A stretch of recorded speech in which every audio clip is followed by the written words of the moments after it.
दोस्तों, अगर आपको भारत और न्यूजीलैंड के बीच खेला गया क्रिकेट वर्ल्ड कप 2023 का सेमीफाइनल मुकाबले में मोहम्मद शमी की घातक गेंदबाजी को देखकर पसंद आया हो तो आप हमारी इस वीडियो को एक दिल से लाइक जरूर कर लीजिएगा।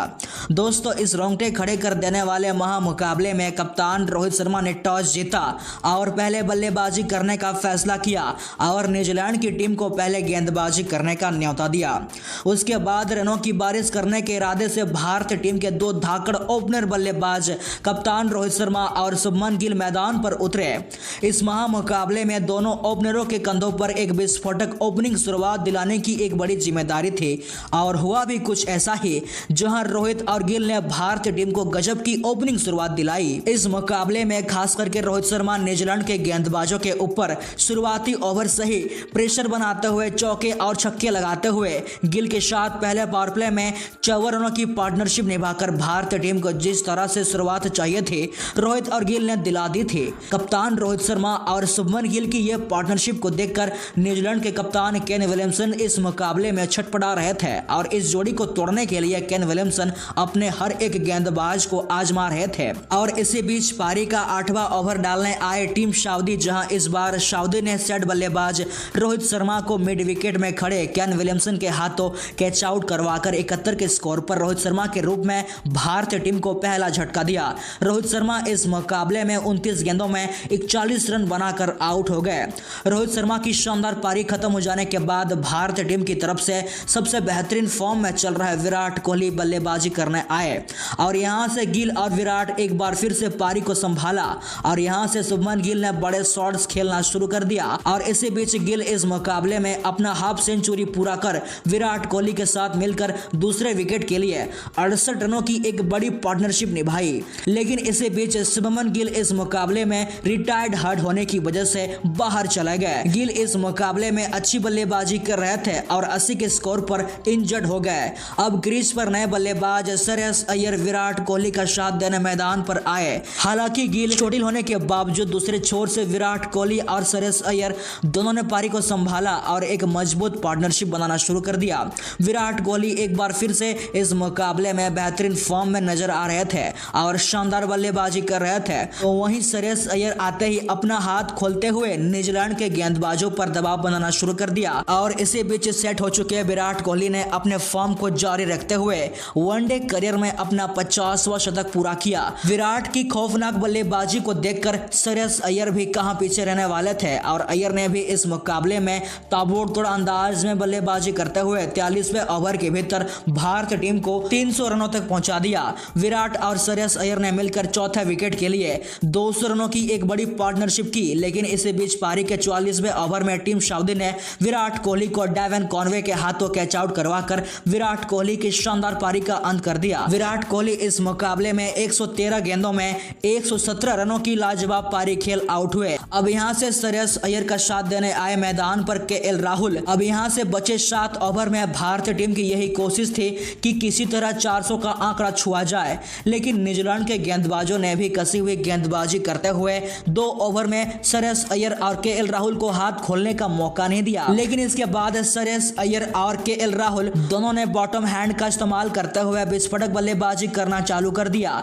इसी बीच शानदार फॉर्म में चल रहे श्रेयस अय्यर अपना शतक पूरा कर भारतीय टीम को 280 रनों तक पहुंचाया। लेकिन इसी बीच पारी के 39वें ओवर में एक बार फिर से गेंदबाजी करने आए ट्रेंट बोल्ट ने श्रेयस अय्यर को पवेलियन भेज दिया। श्रेयस अय्यर इस मुकाबले में 105 रनों की खतरनाक पारी खेल आउट हुए।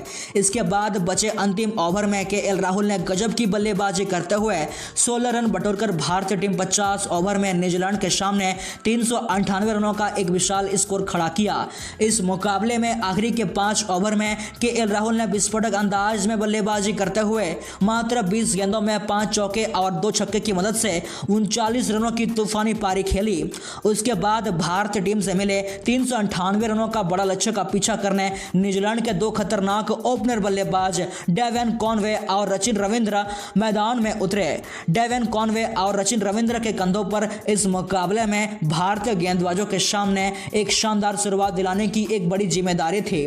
लेकिन मोहम्मद शमी ने ने न्यूजीलैंड के इन उम्मीदों को पारी के 5वें ओवर में तोड़ दिया और मोहम्मद शमी शानदार फॉर्म में चल रहे डेवन कॉनवे को राहुल के हाथों कैच आउट करवाकर भारतीय टीम को पहली सफलता दिलाई। डेवन कॉनवे इस मुकाबले में 15 गेंदों में सिर्फ 13 रन बनाकर आउट हो गए।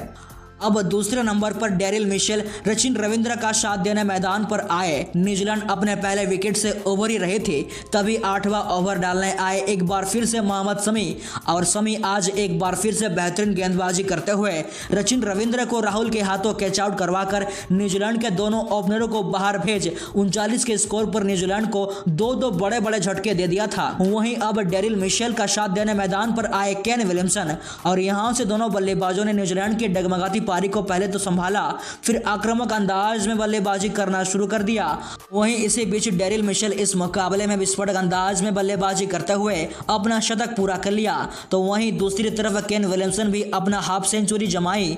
डेरिल मिशेल और केन विलियमसन ने मिलकर तीसरे विकेट के लिए 181 रनों की एक बड़ी पार्टनरशिप निभाई। वहीं इसके बाद अब रोहित ने एक बार फिर से अपने सबसे भरोसेमंद गेंदबाज मोहम्मद शमी को लाए और शमी ने एक बार फिर से अपना कहर बरपाते हुए सेट बल्लेबाज केन विलियमसन तो वहीं अगली ही गेंद पर टॉम लैथम को एलबीडब्ल्यू आउट कर भारतीय टीम एक बार फिर से इस मुकाबले में वापसी कर चुकी थी। केन विलियमसन इस मुकाबले में 69 रन तो वहीं टॉम लैथम बिना खाता खोले ही आउट हुए। वहीं अब डेरिल मिशेल का साथ देने आए मैदान पर ग्लेन फिलिप्स। अब यहां से दोनों बल्लेबाजों को अपने टीम को आगे ले जाने की बड़ी जिम्मेदारी थी। हालांकि दोस्तों 4 विकेट लेने के बावजूद भी भारतीय टीम अब पूरी तरह से दबाव में थी, क्योंकि डेरिल मिशेल शतक जड़कर और भी ज्यादा विस्फोटक अंदाज में बल्लेबाजी कर रहे थे।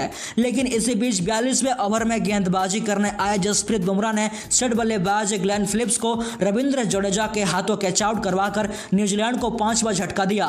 इसके बाद नए बल्लेबाज मार्क चैंपियन इससे पहले कुछ कर पाते कुलदीप यादव ने उनको बाहर भेजा। अब यहां से न्यूजीलैंड को जीत के लिए 36 गेंदों में 98 रनों की जरूरत थी।